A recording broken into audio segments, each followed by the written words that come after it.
priority is aircraft to the north, as it is now at 25 miles closing Montreal. We are monitoring.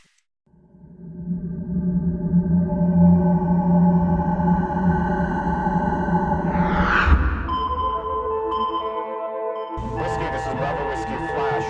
Airflight warning red based on Dragonian aircraft forming in Dragonian airspace for possible raid on coalition. HMCS Montreal is currently part of an integrated air missile defense task group that is operating together under NATO command and control and a very sophisticated data link architecture in order to support ballistic missile defense objectives, while at the same time ensuring that units involved with ballistic missile defense are defended from the traditional or conventional air-breathing threats. So it's very important for the RCN to participate in exercises such as Formidable Shield, in particular the live fire exercise with NATO partners, because we are a key NATO ally. We are always participating in coalitions and operations that NATO has undertaken for many, many years now. And Montreal, as well as our other frigates, has to be able to integrate in with these task groups when they operate anywhere within the world where our government may send us.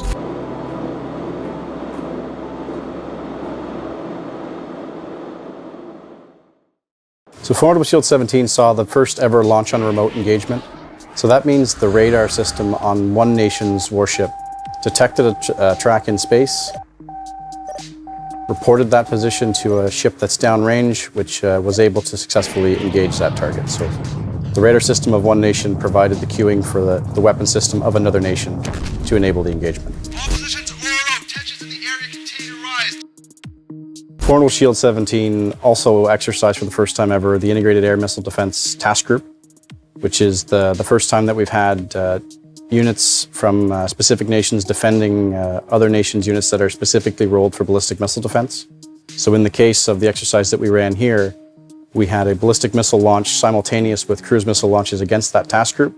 And so Montreal defended the task group against those conventional cruise missile threats, while the other units were able to engage successfully the ballistic missile threat that was present.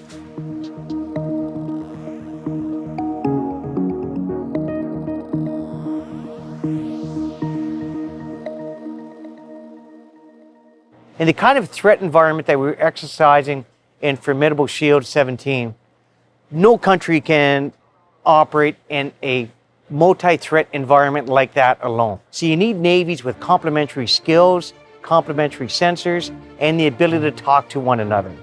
It's only in that way that we're going to be able to form that cohesive, integrated air and missile defense task group that's necessary to operate in threat environments such as off North Korea, and to be able to protect ballistic missile shooters so that they can execute their responsibilities and duties.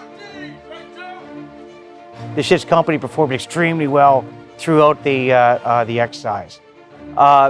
It's very interesting when you have a real threat coming inbound, even though if it was just being portrayed by a target, the heightened sense of realism that comes into the operations room is absolutely fantastic.